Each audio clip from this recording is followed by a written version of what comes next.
ప్రతిపక్ష నాయకుడుగా మనం ఢిల్లీకి వెళ్ళినా లేదా ఎక్కడికి వెళ్ళినా చెప్పినటువంటి అంశాలు ఏంటి నేషనల్ మీడియాతో? ఆంధ్రప్రదేశ్ లో ముఖ్యమంత్రి చంద్రబాబు నాయుడు వాళ్ళ అబ్బాయి మంత్రిగా ఉన్నటువంటి నారా లోకేష్ రెడ్ బుక్ అనే ఒక పుస్తకం వేసి దాంట్లో ఉన్నటువంటి వాళ్ళందరి పైన దాడులు చేస్తామని చెప్పేసి విధంగా వాళ్ళు రాష్ట్రం అంతా పోస్టర్లు వేశారు అనేటువంటి విధంగా జాతీయ మీడియా స్థాయిలో ఢిల్లీలో కూడా మాట్లాడారు. దేశ రాష్ట్ర వ్యాప్తంగా పోస్టర్లు వేసిన మాట కూడా వాస్తవం. రెడ్ బుక్ అనేటువంటి దాని మీద ఇక రెడ్ బుక్ అమలు చేయడానికి సిద్ధమా అని రాష్ట్ర వ్యాప్తంగా పోస్టర్లు వేశారండి. ఎవరు వేశారు?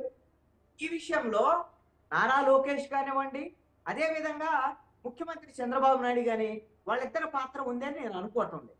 అలాగని మరి రాష్ట్ర వ్యాప్తంగా ఈ 60 రోజుల కాలంలో అధికార పక్షం మాకు అండగా ఉంది, మా నాయకులు మాకు అండగా ఉన్నారు, పోలీసులు మమ్మల్ని ఏమీ చేయరు అనేటువంటి విధంగా జరిగినటువంటి దాడులకి ఎవరు బాధ్యత వహించారు?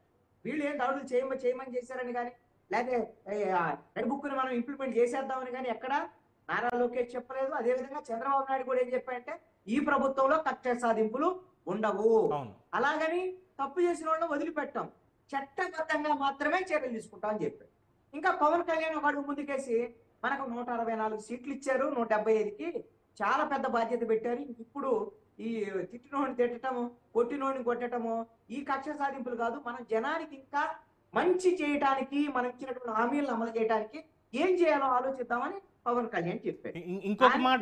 ఇంకొక మాట కూడా అన్నారు సార్ ఆయన. ఏంటంటే చేసుకోవడానికి పని ఉంది కానీ సమయం సరిపోతుందో లేదో తెలియదు, నాకు చాలా పని ఉంది చేయడానికి, పోనీ ఎక్కువ సమయం ఏమైనా మిగిలితే గనక అప్పుడు ఏమైనా ఆలోచిద్దామంటే మాకు అది కూడా లేదు, సో ఇది ఒక బాధ్యత అని చెప్పారు. అలాగే చంద్రబాబు నాయుడు గారు కూడా చెప్పారు, కక్ష సాధింపు అనేది కనుక ఉంటే నేను మీకు దూరం అయిపోతున్నాను చూసుకోండి అని డైరెక్ట్గా అని చెప్పారు. అది కూడా అయితే ఇక్కడ ఒక అంశం ఏంటంటే నిజంగా ఇప్పుడు వాళ్ళు చేయటానికి పని అంటే ప్రజలు చాలా బాధ్యత పెట్టారు ఈ ప్రభుత్వం మీద, కీలకమైనటువంటి బాధ్యత ఉంది, ఆ బాధ్యతలు ఇంప్లిమెంట్ చేయాలి. ఇప్పుడు ఇవన్నీ కూడా కక్ష సాధింపు వ్యవహారాల వైపు వెళ్తే ఒక్క అంశం ఇక్కడ వాస్తవం అండి, ఈ ఎన్నికల ఫలితాలు ఒక అనుభవాన్ని వాళ్ళ తెలుగుదేశం, జనసేన, బీజేపీ కూటమి ఏంటి అంటే ఈ ముగ్గురు కలవటం వల్ల గెలిచారనో లేకపోతే ఇంకోటో కాదు. ఇక్కడ వైఎస్ఆర్ కాంగ్రెస్ పార్టీ ప్రభుత్వము వాళ్ళు జనానికి డబ్బులు పంచిన మాట వాస్తవం, అన్ని చేసినటువంటి వాస్తవం, కానీ ప్రజలు కోరుకున్నదే ఈ విధమైనటువంటి అప్రజాస్వామిక చర్యల్ని, దాడుల్ని,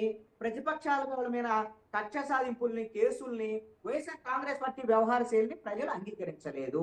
అందుకని ఆ వైఎస్ఆర్ కాంగ్రెస్ పార్టీని ఘోరంగా ఓడించినటువంటి పరిస్థితి.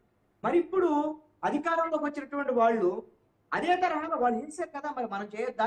ఇప్పుడు నేను అనుకుంటున్నాను తెలుగుదేశంలో ఉండేటువంటి క్షేత్రస్థాయి కార్యకర్తలు, నాయకులు వీళ్ళందరూ కూడా ఏంటి వెంటనే రెడ్ బుక్ తెరవండి, వెంటనే కొడాలని ఎక్కడ ఉండే పట్టుకోండి ఆయన తొందరగా మనము కడ్డాయిని మేము నడిపించాలి, వల్లభనేని వంశీ ఎక్కడ ఉండో చూడండి, ఆయన అమెరికా వెళ్ళినా పట్టుకున్నాడు, ఆయన మీద కేసు ఏంటి, ఆయన నిందితుడు కూడా ఏమో ఉన్నాడు అక్కడ పార్టీ ఆఫీస్ పని జరిగినటువంటి దాడి కేసు సంబంధించినటువంటి వ్యవహారం పట్టుకొచ్చి ఏం చేస్తారు?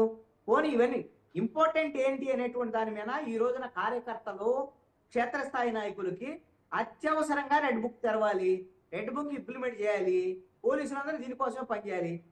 నారా లోకేష్ చేయటం లేదు, చంద్రబాబు నాయుడు చేయట్లేదని వాళ్ళ మీద కూడా విమర్శలు చేసేటువంటి పరిస్థితి అయితే వచ్చింది. నేను ఒకటి చెప్పదలుచుకున్నాను, ఈ రెండు పార్టీలు వాళ్ళు రాజారెడ్డి రాజ్యాంగం అని ఏం చేశారు, వాళ్ళు ఏ రాజ్యాంగం పేరు పెట్టలా, అంతకన్నా ఎక్కువే చేశారు. ఇక్కడ ఇప్పుడు రెడ్ బుక్ మేము ఇంప్లిమెంట్ చేస్తామనేటువంటి ఆలోచన అధినాయకత్వానికి లేదు. అంటే ఒక అనుమానం వస్తోంది కృష్ణాంజనేయులు గారు, ఒక అనుమానం వస్తోంది.